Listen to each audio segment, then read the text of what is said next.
Bienvenue si vous nous rejoignez dans 64 minutes. Michel Barnier est le grand témoin de ce journal. Rebonsoir Michel Barnier. Bonsoir. Je rappelle que vous avez été le négociateur en chef du Brexit pour l'Union européenne, plusieurs fois ministre également, on l'évoquait notamment sur le Proche-Orient, ministre des Affaires étrangères. On va voir quelles sont vos intentions pour la présidentielle de 2022. Le titre de votre livre, La Grande Illusion, journal secret du Brexit 2016-2020, c'est aux éditions Gallimard. Vous vous définissez comme patriote, Michel Barnier, européen, gaulliste et savoyard. Et c'est donc le Brexit qui vous a fait connaître dans le monde entier. Pour celles et ceux qui veulent encore en savoir un peu plus, Sophie Goldstein s'est penchée sur la question. Voici votre portrait. Ce gros classeur que vous présentez à la presse le jour de Noël, Michel Barnier, c'est le fameux accord commercial du Brexit, durement négocié. Il évite un divorce catastrophique entre l'Union européenne et le Royaume-Uni le 31 janvier 2020 à minuit. La tension retombe, mais c'est aussi la fin d'une époque, celle de l'UE à 28 avec le Royaume-Uni. Les europhobes ont gagné le référendum. Ils ont fait campagne sur des mensonges. Ils vous hérissent tant, vous, l'Européen convaincu. Et voilà. Immense nouvelle. Grande joie. On a un accord. Vous en avez fait des navettes entre Bruxelles et Londres en tant que négociateur en chef de l'UE. La cohésion de l'Union contre les tentatives de destruction, c'est votre cheval de bataille. Vous êtes un coureur de fond. Et un savoyard. C'est dans vos montagnes que vous avez fait vos premiers pas en politique. Député à 27 ans, puis sénateur. Un autre enfant du pays, Jean-Claude Killy, champion de ski, devient votre ami. Les JO d'Albertville en 1992, vous les avez voulus et organisés ensemble. Vous vous êtes engagé à droite, au RPR, le parti de Jacques Chirac. Gaulliste social, vous êtes diplômé de commerce, même école et même année que Jean-Pierre Raffarin, qui vous sollicite, entre autres, pour entrer au gouvernement. Vous serez 4 fois ministre sous 3 présidents. Et vous êtes toujours là. Ça, c'était à Stockholm, entre 2 réunions, l'année dernière. Vous venez de souffler votre 70e bougie. Ceux qui vous parlent de votre âge vous enquiquinent. Il y a des gens qui ont des cheveux blancs, qui ont des idées neuves, et puis des gens très jeunes qui ont de vieilles idées. Vous aimeriez vous rendre utile, et vous le dites, à 1 an et demi de la présidentielle. Mais comme tout expatrié, si l'on peut dire, votre retour n'est pas simple. Logiquement, c'est le sommet que vise le montagnard chevronné en 2022. L'Élysée ou Matignon? Votre famille politique s'interroge. Votre cote est meilleure chez les macronistes qu'à LR. Les Français ne vous connaissent pas ou plus. 48% des sondés, selon l'Institut Elab, sont aujourd'hui sans opinion vous concernant. Et avant la politique française, Michel Barnier, peut-être un mot d'abord sur ce qu'on vient de voir? Non, c'était assez juste et assez factuel. J'attache beaucoup d'importance au temps que j'ai passé, à ce que j'ai appris sur le terrain en Savoie pendant presque 25 ans. J'ai été élu local à la rencontre des agriculteurs, des entreprises, de tous les professionnels de la montagne. Ce que je peux simplement dire, c'est que tout ce que j'ai appris à ce moment-là, et un peu plus tard, comme ministre de la Pêche ou commissaire européen, m'a été utile dans la négociation que j'ai conduite pendant ces 4 ans et demi. Tel un montagnard qui cherche le sommet de l'accord. Reste calme et négocie. Keep calm and negotiate. C'est sur la tasse qui est sur votre bureau, on la voit. Franchement, comment est-ce que vous avez tenu? J'ai tenu parce que j'avais une mission confiée par 27 chefs de gouvernement, la Commission européenne. J'ai tenu parce que j'avais une équipe formidable de 70 personnes, presque 100 personnes, autant d'hommes que de femmes, 22 nationalités, exceptionnelle équipe de la Commission européenne. J'ai tenu parce que le Parlement m'a soutenu, m'a fait confiance. Puis parce que j'avais un certain nombre de convictions très anciennes. Le marché unique, l'Union européenne, on a besoin d'être ensemble, c'est un écosystème. Il n'était pas question que les Britanniques fragilisent ce marché unique en nous quittant. C'est eux qui nous quittent, c'est pas nous qui les quittons. Et donc, il faut qu'ils assument les conséquences. Tout à l'heure, je voyais sur votre reportage Boris Johnson se féliciter, brandir l'accord « We have a deal ». OK. Maintenant, il faut qu'ils le respectent. Pour les pêcheurs, ce qui n'est pas vraiment le cas. Il y a des problèmes qui ne sont pas normaux. Les pêcheurs français, notamment, ont raison de demander l'application. Et puis en Irlande, où il ne s'agit pas de commerce ou de marchandises, il s'agit de la paix. des hommes et des femmes qui veulent la paix et il faut que les Britanniques fassent attention. C'est une question qui vous dit à cœur. Vous y étiez après les accords du Vendredi Saint. C'était en 1998. Pourquoi la grande illusion, Michel Barnier? En fait, il y a plusieurs grandes illusions. L'illusion de croire que dans le monde d'aujourd'hui, tel qu'on le voit dans vos reportages tous les jours, qui est un monde dangereux, instable, injuste, c'est plus facile, ou ce serait plus facile de se débrouiller tout seul qu'ensemble. Moi, je pense que dans le monde d'aujourd'hui, pour compter, pour être respecté, pour défendre nos intérêts et nos valeurs, il vaut mieux être européen en même temps que patriote, et être 27 aujourd'hui, appuyé sur ce marché unique. Deuxième illusion, c'est celle dans laquelle les nationalistes britanniques ont entretenu les gens dans certaines régions pauvres qui ont exprimé une colère sociale. Il faut faire attention parce que la même colère existe chez nous, en leur disant « on va mieux vous protéger en étant tout seul qu'en Europe ». Ça, c'est une autre illusion. Et la troisième illusion, c'est celle que nous avons eue, nous, en pensant que ça ne se produirait pas. Mais pourquoi cette colère se focalise sur l'Union européenne? Parce que l'Europe a commis des erreurs. Par exemple, l'excès de dérégulation financière. Nous avons désarmé l'Europe au moment où la crise est arrivée en 2008. Elle a impacté brutalement beaucoup d'emplois, beaucoup de régions, et on en voit les traces. Il y a eu un excès de bureaucratie, sans doute à Bruxelles.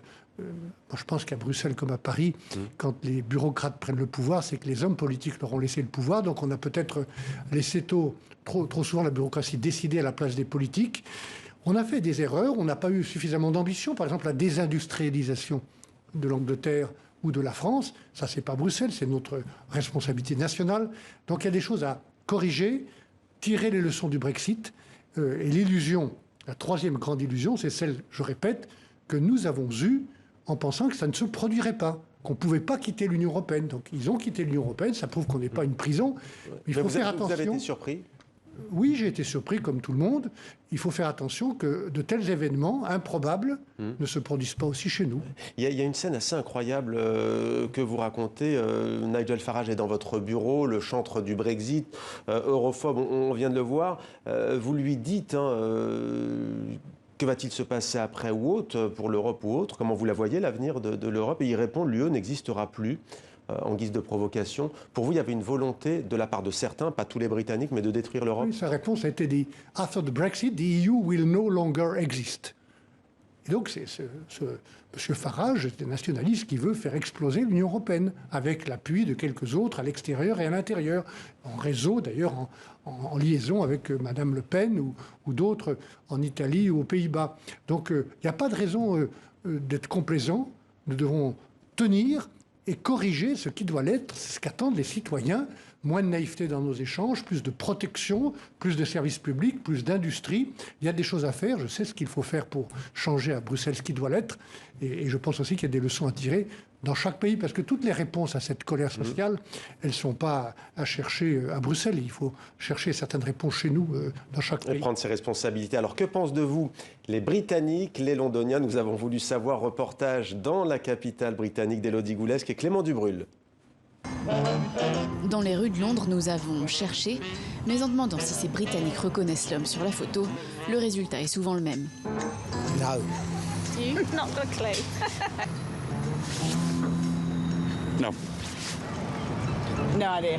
Aucune idée, non. Oh God. Oh mon Dieu, est-ce qu'il est américain? I don't know. Puis enfin...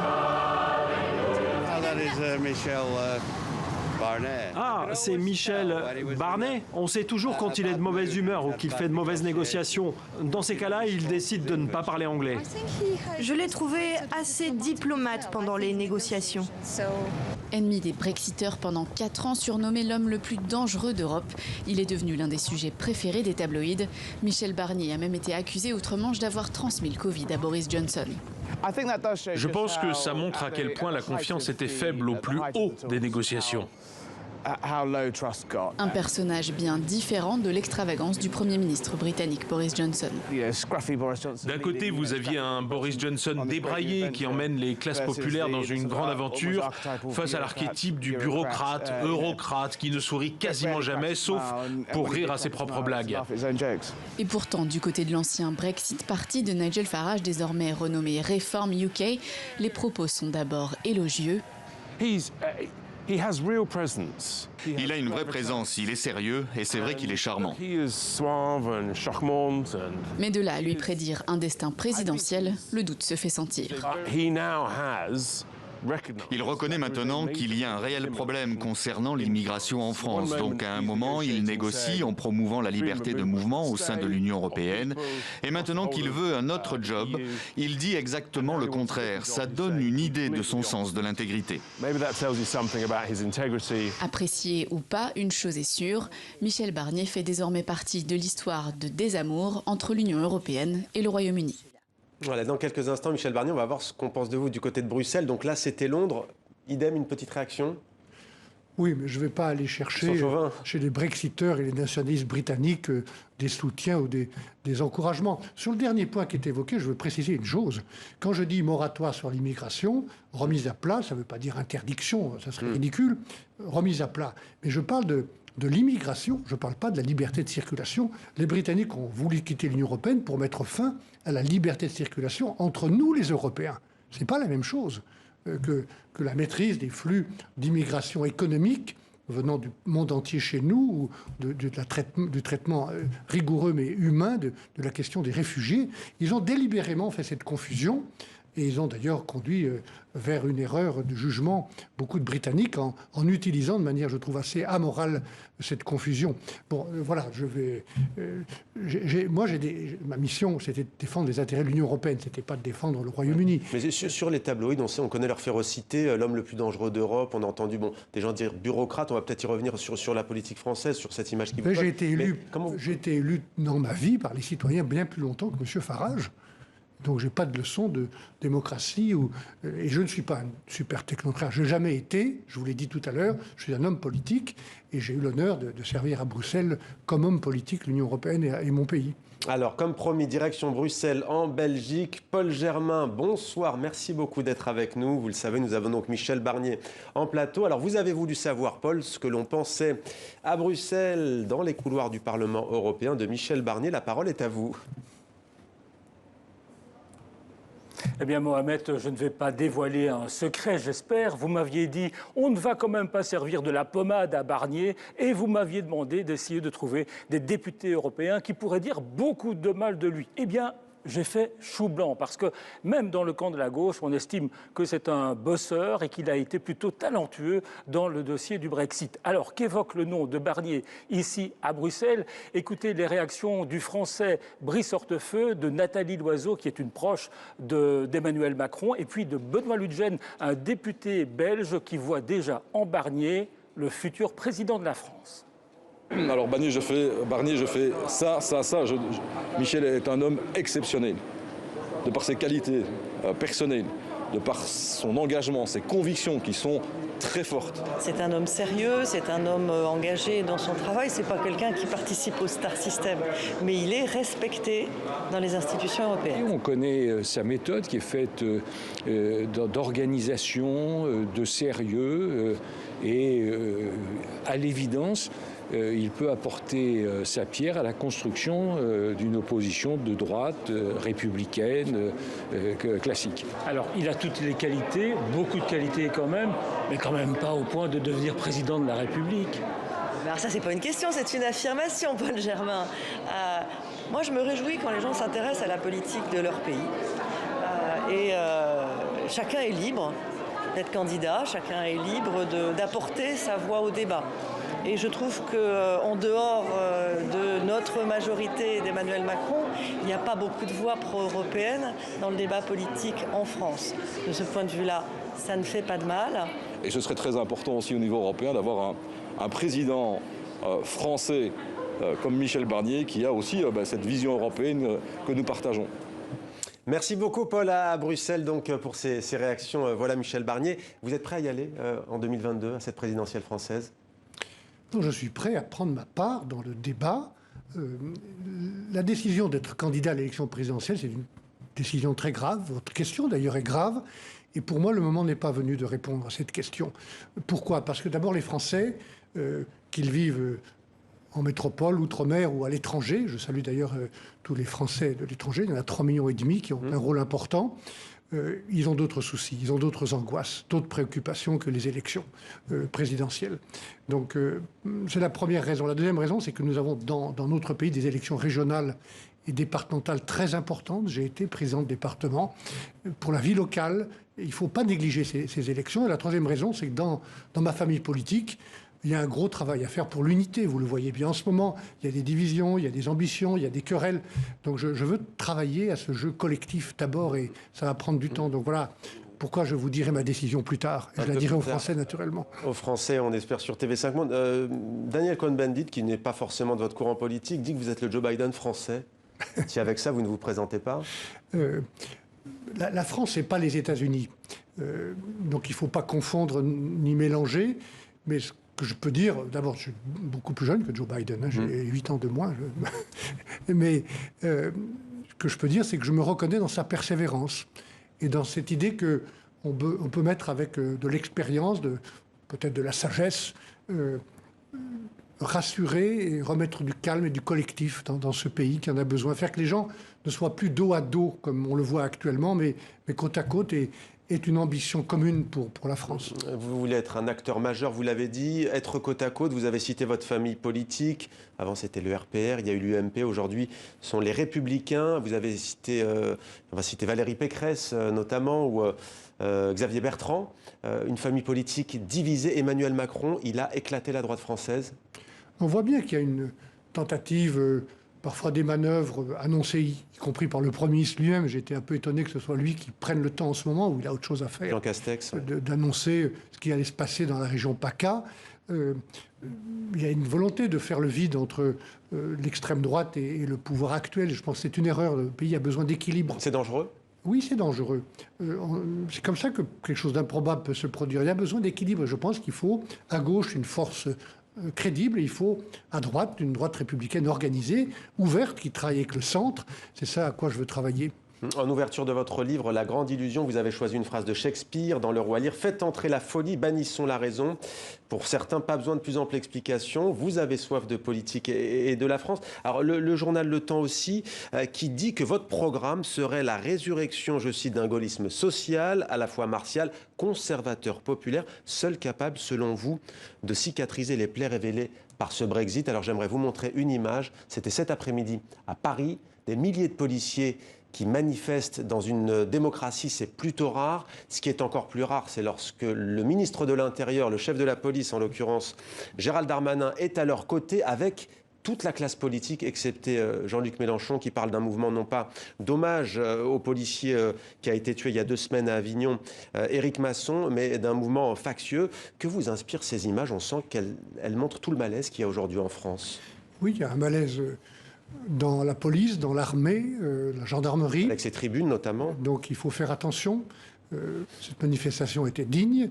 Les partis politiques qui étaient représentés, c'est d'ailleurs au pouvoir politique que s'adressaient les policiers, pour obtenir ce à quoi ils ont droit, c'est-à-dire le respect, les moyens de travailler, de nous protéger, et puis la protection pour eux-mêmes et pour leurs familles. Mais est-ce qu'il y a un risque de guerre civile, comme disent des militaires qui ne sont plus d'actifs, comme on dit? Je ne le crois pas, mais il faut faire attention à ces fractures, à ces blessures. Il y a trop de policiers qui sont tués ou blessés dans des conditions inacceptables. Donc il faut rétablir l'autorité du gouvernement et de l'État. Il faut donner aux policiers et à la justice et à la gendarmerie les moyens de travailler. Il faut mettre à plat aussi la réponse pénale qui ne fonctionne pas correctement. Il faut faire attention à l'éducation, que dans l'éducation, en soutenant les profs, on réapprenne les standards et les normes d'une vie en commun. Et puis enfin, il faut faire redémarrer le pays sur le plan de l'économie, parce que beaucoup de raisons à la petite délinquance et parfois la grande délinquance se trouvent dans le chômage. Juste une date pour finir, quand est-ce que vous allez annoncer votre candidature ou non? Oui, vous essayez une deuxième fois. Vous essayez une deuxième fois. C'est pour savoir le calendrier. Beaucoup disent qu'il va y avoir l'automne, il va peut-être y avoir reconfinement, qu'Emmanuel Macron pourrait dire s'il se représente ou pas. Donc, mois de décembre. Je vous dirai quand je serai prêt, ma décision. Ce que je voudrais, c'est privilégier un travail collectif au sein de ma famille politique. Nous sommes capables d'avoir un seul candidat, et il faut que nous ayons un candidat capable d'être au premier et au deuxième tour. Ça demande un travail collectif, de respect mutuel, d'écoute de tous ceux et toutes celles que vous avez cités. Et je vais travailler dans ce sens. Merci beaucoup, Michel Barnier. Merci beaucoup d'avoir été avec nous. On va revenir bien